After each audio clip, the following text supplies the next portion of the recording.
तीसरा प्रश्न, आप तो जनक के गवाह हैं, क्या सच्ची आत्मोपलब्धि पर यह भाव होता है, अहो अहम नमो मह्यम?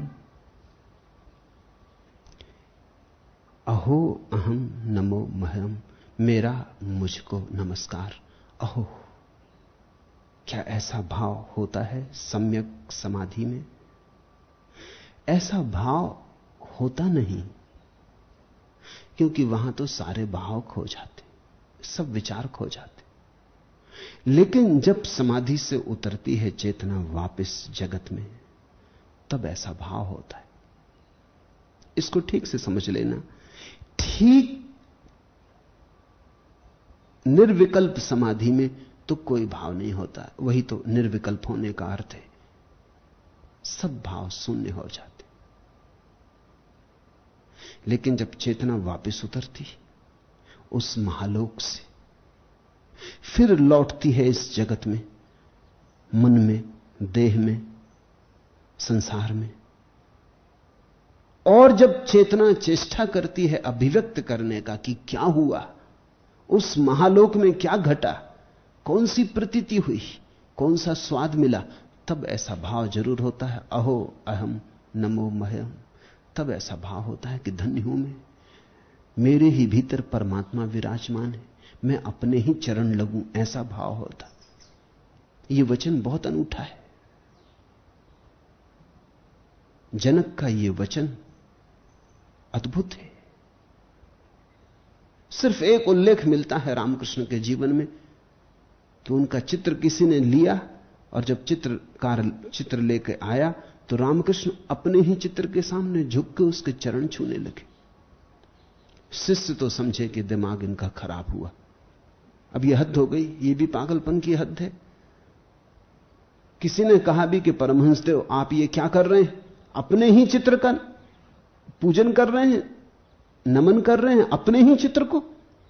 रामकृष्ण ने कहा भली याद दिलाई, मैं तो भूल ही गया, ये तो समाधि का चित्र है, ये तो किसी भाव दशा का चित्र है, मुझसे क्या लेना देना। ये तो मैं अपनी समाधि को नमस्कार कर रहा हूं। समाधि मेरी तेरी थोड़ी होती, अपनी तुम्हारी थोड़ी होती। समाधि तो समाधि है, समाधि को तो नमन करना होता है। तो जब सिद्ध उतरता है वापस जगत में और खबर देता है, तब ऐसे भाव पैदा होते। ये भाव समाधि में पैदा नहीं होते, लेकिन समाधि को बांटना पड़ता है। समाधि अगर बटे ना तो समाधि नहीं। महावीर 12 वर्ष तक मौन में रहे, फिर जिस दिन घटी घटना भागे नगर की तरफ, जो छोड़ आए थे वहीं भागे, भागे भीड़ की तरफ, जिससे पीठ मोड़ी थी उसी तरफ गए, जहां से विमुख हो गए थे फिर वहां लौटे। अब घटना घट गई थी, अब बांटना था। फूल खिल गए थे, अब सुगंध फैलनी थी।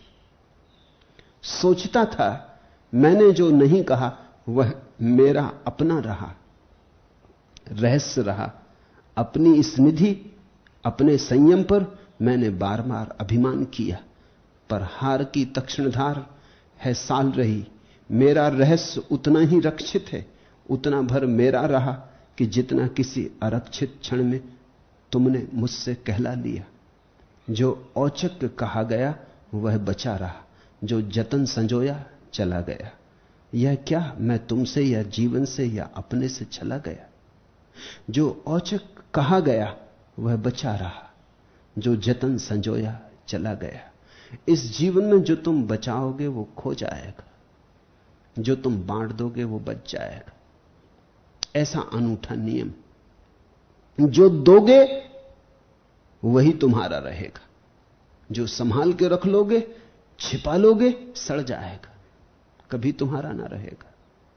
इसलिए समाधि तो परम धन है। जब फलता है तो बांटना पड़ता है। समाधि वही जो बटे, न बटे तो झूठ, कहीं कुछ भूल हो गई, कहीं कुछ नासमझी हो गई, कहीं कुछ का कुछ समझ बैठे। जब बादल जल से भरा हो तो बरसेगा, तो तृप्त कंठ पृथ्वी का होगा उसकी वर्षा से। जब दिया जलेगा तो रोशनी बिखरेगी। जब भी समाधि लगती किसी के जीवन में फूल खिलता तो बटता। सारे शास्त्र ऐसे ही जन्मे। शास्त्र का जन्म समाधि के बटने के कारण होता। शास्त्र और किताब का यही फर्क है। किताब आदमी लिखता, चेष्टा करता। शास्त्र समाधि से सहज निकसित होता, कोई चेष्टा नहीं, कोई प्रयास नहीं। समाधि अपने आप शास्त्र बन जाती। समाधि से निकले उपनिषद, निकले वेद, निकला कुरान, निकली बाइबल, निकला धम्मपद। ये समाधि के क्षण से बटे। समाधि का अर्थ है तुमने पा लिया। समाधि बटना चाहती, बटती, फिर भी जो कहना है अनकहा रह जाता है। फिर भी जो बांटना था बट नहीं पाता, क्योंकि जो मिलता है निशब्द में उसे शब्द में लाना कठिन। जिसका अनुभव होता है निराकार में उसे आकार देना कठिन। जिसे मौन में साक्षात्कार किया उसे अभिव्यक्ति बनानी अत्यंत कठिन हो जाती। कन्हई ने प्यार किया कितनी गोपियों को कितनी बार, पर उंडेलते रहे अपना सारा दुलार उस एक रूप पर जिसे कभी पाया नहीं, जो कभी हाथ आया नहीं। कभी किसी प्रेसी में उसी को पा लिया होता तो दोबारा किसी को प्यार क्यों किया होता। कवि ने गीत लिखे नए नए बार बार, पर उसी एक विषय को देता रहा विस्तार, जिसे कभी पूरा पकड़ पाया नहीं, जो कभी किसी गीत में समाया नहीं। किसी एक गीत में वह अट गया दिखता तो कभी दूसरा गीत ही क्यों लिखता। बुद्ध 40-42 वर्षों तक बोलते रहे, प्रतिदिन सुबह सांझ। महावीर 40 वर्षों तक समझाते रहे, घूमते रहे। कुछ था जो कहना था, कहने की कोशिश की, भरसक अथक कोशिश की, फिर भी पाया कि पूरा अट नहीं पाता, कुछ छूट जाता, कुछ पीछे रह जाता। रविंद्रनाथ ने मरते वक्त कहा कि हे प्रभु, तू समय के पहले उठा ले रहा है।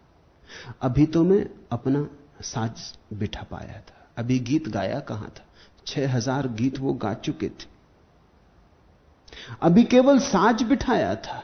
अभी तो ये तबला ठोंक ठाक के ठीक किया था, वीणा के तार कसे थे, और तू उठा लिया, उठाने लगा।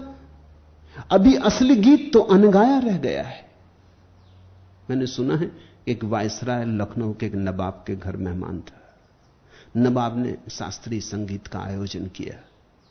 संगीतज्ञ आए, जैसे शास्त्रीय संगीतज्ञों की आदत होती, तबला ठोंकने लगे, बीना कसने लगे।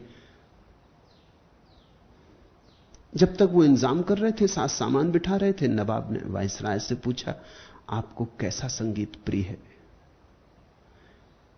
वायसराय ने सौजन्यता बस सोच के कि यही संगीत हो रहा है अब इसमें, उसने कहा यही संगीत प्रिय। उसे कुछ पता भी नहीं था कि संगीत में अब उत्तर क्या दे। उसने कहा यही संगीत प्रिय है। नवाब ने कहा तो फिर यही चलने दो।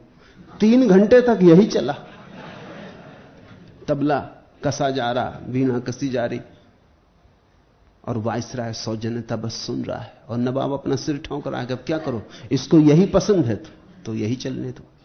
रविन्द्रनाथ ने कहा अभी तो मैं अपना साज सामान बिठा पाया था और तू मुझे वापस बुलाने लगा। गीत गाने की कोशिश की थी, अभी गीत गाया कहां? कोई महाकवि कभी नहीं गा पाया, कोई महापुरुष कभी नहीं कह पाया जो कहना था। कुछ ना कुछ छूट जाता, कुछ ना कुछ बात अधूरी रह जाती। कारण है, कारण ऐसा है कि जो मिलता है वो तो मिलता है आत्मा के लोक में, फिर उसे मन में लाना, बड़ा कठिन हो जाता है। मन बड़ा छोटा है। आत्मा है आकाश जैसी, मन है तुम्हारे घर के आंगन जैसा। इसमें इस विराट आकाश को भर लेना कठिन, असंभव। फिर जो मन में भी थोड़ा बहुत आ जाता उसको शरीर से बोलना है, फिर और अड़चन आ गई, फिर और क्षुद्र में प्रवेश करना है। नहीं, यह हो नहीं पाता। थोड़ी बहुत बूंदें आ जाती हों, बरस जाती हों तुम पर तो बहुत, सागर तो घुमड़ता रह जाता है। लेकिन थोड़ी सी बूंदें भी काफी हैं सागर का स्मरण दिलाने को। थोड़ी सी बूंदें भी पर्याप्त हैं बोध के लिए। इशारा तो मिल जाता। सूरज की एक किरण तुम पकड़ लो तो सूरज की राह तो मिल जाती। उसी किरण के सहारे तुम सूरज तक पहुंच सकते हो। भाव तो तभी उठते हैं जब उन्हें प्रकट करने का सवाल आता है। अनुभूति के क्षण में न कोई विचार है, न कोई भाव है।